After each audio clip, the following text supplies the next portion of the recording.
This is why you must end the delusion of time. To be identified with your mind is to be trapped in time. The compulsion to live almost exclusively through memory and anticipation. This creates an endless obsession with the past and the future, and an unwillingness to honor and accept the present moment as it is. This compulsion arises because the past gives you a sense of identity, and the future holds the promise of salvation. Both of those are illusions. The eternal present moment, which is always right here, right now, is the space where your whole life unfolds.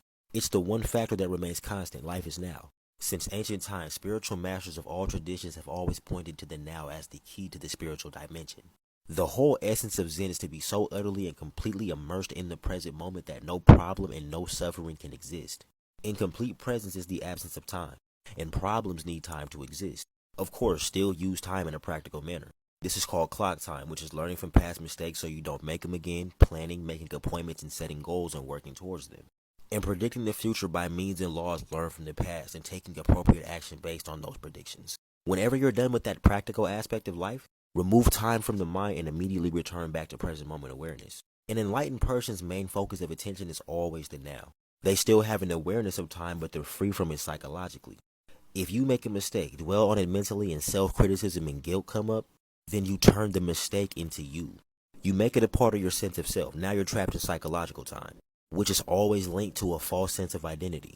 In the normal mind-identified or unenlightened state of consciousness, old patterns of thought, emotion, behavior, reaction, and desire are acted out repeatedly. You continuously create the same conditions in your life. So what the mind does is create an obsession with the future as an escape for the unsatisfactory present. All negativity is caused by an accumulation of psychological time and the denial of the present moment. Anxiety, unease, stress, worry, all forms of fear. They're caused by too much future and not enough presence. Guilt, grief, sadness, resentment, bitterness, all forms of non-forgiveness are caused by too much focus on the past. Your mind being trapped in time is the cause of your suffering. And understand, nothing in life is random. If all your problems went away today, but you hadn't grown mentally, all you would do is recreate a similar set of circumstances. Practice mindfulness meditation and really develop that present moment awareness. This is how the story of Adam and Eve is actually about your mind creating reality. Adam and Eve ate the forbidden fruit, which led to all of humanity being exiled from the Garden of Eden. The fall is a term used in Christianity to describe the transition of the first man and woman from a state of innocent obedience to God to a state of guilty disobedience. Now that they're separated from God, Adam and Eve fell from eternity into time. They fell from infinity into space. They fell from a cosmic identity to a personal identity. God is not a man or a woman. God is the highest level of consciousness. This level of consciousness is called absolute subjectivity. This is a state where nothing is seen and no body is seen. There are no objects or a self to be perceiving objects. It is infinite living mind. And that's it. Understand, you're not in space. Your mind is space. Space and the mind are infinite because they don't have a size. It is your dualistic mode of consciousness that creates space and time. Everything in the universe is connected. Separation is an illusion.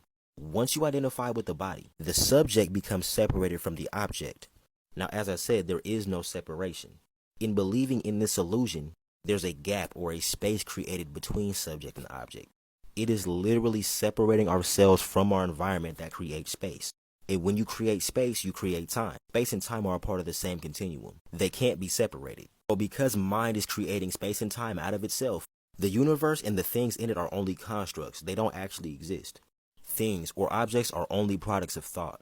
A thing is nothing more than a narrowed bit of selective attention, meaning you observe a figure and slice it from its inseparable background. If you were to lock your phone really quick, you would see that it's just one screen. But you're watching this video, so you probably see me, a human being, a yellow key, a blue key, a green key. So even though you're looking at one screen, you illusorily perceive there being multiple objects on the screen because of your mental constructions. There are no barriers between me and this image besides the one you create with your mind. So we note these narrowed bits of attention, and then they're signified by words, names, or some other symbol. This causes us to believe in the illusion that things are self-existent entities lying around waiting our perception when they're not. The only way for your thoughts to handle these narrowed bits of attention, the mind arranges them in a linear order. It's the only way you'd be able to understand it. Just like you're following the sentences I'm saying, word by word. That line of thought is time and reality itself. This is an optical delusion. The past, present, and future are only illusions, even if stubborn ones. In the human mind, things happen one after the other. But time does not actually exist in nature. All of reality is happening right now. That's the nature of eternity. There's one timeless moment. For more content like this, hit the link in my bio. Join us on Discord or follow my other social medias.